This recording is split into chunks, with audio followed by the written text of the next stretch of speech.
Assalamualaikum warahmatullahi wabarakatuh. Perkenalkan, nama saya Muhammad Rehan Fauzan dari kelas manajemen 22C dengan NPM 224111336.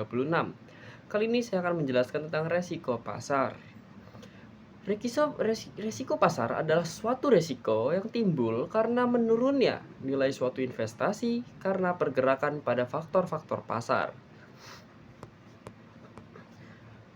Risiko pasar adalah risiko yang dihadapi investor karena penurunan nilai pasar suatu produk keuangan yang timbul dari faktor-faktor yang mempengaruhi pasar secara keseluruhan dan tidak terbatas pada komoditas ekonomi tertentu. Risiko pasar ada 4 jenis, yaitu risiko ekuitas, risiko suku bunga, risiko komoditas, dan risiko nilai tukar. Namun risiko pasar yang diperhitungkan dalam kebijakan Bank Indonesia hanya kebijakan suku bunga dan kebijakan nilai tukar. Risiko pasar mampu mengakibatkan kerugian bagi individu atau sebuah kelompok. Hal ini diakibatkan karena risiko pasar dipengaruhi oleh keadaan pasar uang seperti saham dan obligasi. Risiko pasar bisa dilihat dari naik turun nilai aktiva bersih atau NAB dalam pasar uang. Hal yang mengakibatkan risiko pasar di antaranya adalah gejolak politik, kasus terorisme, resensi, dan bencana alam. Risiko pasar tidak bisa dikendalikan dengan mencoba peluang keuntungan dari portofolio. Risiko pasar bisa dikurangi menggunakan strategi lindung nilai dengan cara memanfaatkan kontrak berjangka atau opsi. Namun, meskipun bisa dikurangi, risiko pasar tetap tidak bisa dihilangkan. Risiko pasar dibagi menjadi dua kategori, yaitu risiko spesifik dan risiko pasar umum. Risiko spesifik yaitu risiko yang dialami oleh penerbit sekuritas karena pergerakan harga sekuritas, sedangkan risiko pasar umum berpengaruh terhadap keseluruhan kondisi pasar dan instrumen yang disebabkan oleh pergerakan harga pasar. Sebagai contoh, risiko pasar bisa terjadi jika pertama, bank menggunakan kupon tetap untuk membeli obligasi. Apabila harga yang menurun, suku bunga bisa meningkat. Kedua, bank membeli valuta asing. Apabila nilai tukarnya melemah, maka rupiah akan turun dan terjadi resiko pasar. Ketiga, adalah kewajiban derivatif yang harus dipenuhi karena bank melakukan transaksi derivatif interest rate swap. Keempat adalah bank menjual surat berharga atau melakukan aktivitas trading. Contoh lainnya adalah bank mendapatkan pendapatan utama dari kredit yang memberikan bunga bersih atau disebut net interest income atau disingkat NII. NII didapatkan dari perhitungan pendapatan bunga yang dikurangi biaya transaksi dan dibagi dengan rata-rata aktiva produktif, maka diperoleh NIM atau net interest margin. NIM adalah perbandingan bunga bersih yang didapatkan dikurangi bunga biaya yang berasal dari dana yang berhasil dikumpulkan.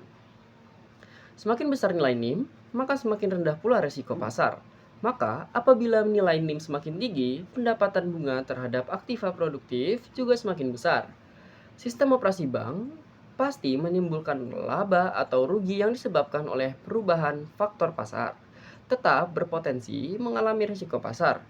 Portofolio bank dalam risiko pasar dibagi menjadi dua, yaitu trading book dan banking book. Trading book adalah kondisi perdagangan bank dengan instrumen keuangan berada di posisi yang sama. Posisi tersebut berada dalam neraca, rekening administratif, atau transaksi derivatif. Keuntungan diperoleh dari transaksi jangka pendek. Kegiatan tersebut dilakukan dengan cara membeli aset dan menjual kembali di waktu yang dekat dengan perubahan harga yang menguntungkan. Trading book memiliki peran dari kegiatan pembentukan pasar atau market marking, perantara broking, dan transaksi lindung nilai atau hedging. Resiko pasar yang bersumber dari trading book merupakan kerugian nilai investasi yang disebabkan oleh seringnya dilaksanakan kegiatan penjualan instrumen dengan tujuan agar memperoleh keuntungan, namun pada keadaan tertentu harga jual pasti mengalami penurunan karena sifat pasar fluktuatif. Sebagian besar lembaga keuangan menggunakan metrik risiko yang kompleks untuk menangani dan meminimalkan risiko yang berkaitan dengan buku perdagangan mereka. Secara fisik, trading book merupakan buku besar akuntansi yang berperan untuk melacak sekuritas yang dipegang oleh organisasi keuangan yang diperdagangkan secara aktif. Selanjutnya adalah riwayat perdagangan selalu ditinjau di dalam trading book. Dengan menemukan cara yang lebih mudah untuk meninjau aktivitas masa lalu, organisasi dari sekretaris yang terkait, sumber kerugian dari trading book adalah pihak ketiga yang tidak proporsional dan sangat terkonsentrasi pada sekuritas atau sektor tertentu oleh pedagang yang ceroboh. Trading book membantu melihat kewajiban klien dan investor yang bisa diperbaiki. Klien dapat memverifikasi transaksi yang telah dilakukannya dan bank untuk memelihara catatan dan memverifikasi apakah pembayaran dikreditkan atau didebitkan sesuai keadaan ke rekening bursa. Trading book membantu memverifikasi tujuan pedagang oleh klien. Jika tujuan melanggar hukum, manajer portofolio dapat memperingatkan klien dan melaporkan kepada pihak berwenang. Trading book membantu pemeliharaan catatan yang bisa dialihkan dari investor ke manajer portofolio. Trading book bisa dijadikan sebagai alat bukti yang sah di pengadilan, yang disebut dan diakui sebagai surat-surat yang sah. Trading book juga diakui sebagai buku akuntansi yang berisi semua catatan keuangan manajer portofolio. Beban investor berkurang karena mereka tidak harus menyimpan setiap catatan transaksi. Sebagai catatan dikelola oleh manajer portofolio yang juga membantu dalam menghitung kewajiban pajak. Transaksi masa lalu dapat diakses dalam waktu singkat yang membantu manajer portofolio dan investor dalam kelancaran transaksi. Selanjutnya adalah banking book. Banking book adalah portofolio bank yang bukan bagian dari trading book. Hal-hal yang tidak termasuk dalam kategori trading book yaitu hal kredit dan dana dari pihak ketiga. Risiko pasar yang berasal dari banking book merupakan dampak alamiah dan hal biasa yang terjadi oleh pihak bank dan nasabah. Hal ini bisa terjadi karena mismatch sumber dana dan dengan jangka pendek dengan kredit yang diberikan berjangka panjang. Baik, sekian dari saya. Saya Muhammad Rahim Hamzan, mundurkan diri. Wassalamualaikum warahmatullahi wabarakatuh.